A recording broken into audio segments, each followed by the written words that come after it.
inutusan na kami ng isang subject namin in experimental psychology to pick one student in the campus to be your subject without administering any psychological test.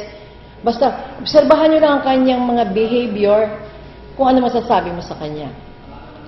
Nagkataon po na yung isang batch na isang grupo namin, ang dumaan si Jackie Lo Blanco. She passed by because she's also my schoolmate.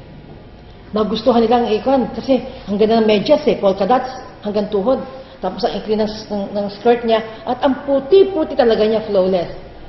Tinignan, yun ang ginawang subject. Kami namang, limang magkakaklase, mga loko-loko kami. Nakita kami. Sino yung pag naglakad parang yung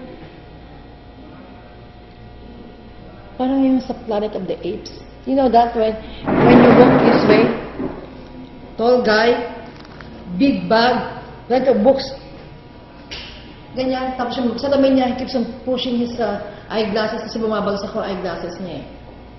Ganyan siya maglakad. At saka kung minsan hindi siya tumitingin sa tao, sa baba siya nakatingin, naglalakad. Yun ang maganda. May manifestation na kagad tayo. So,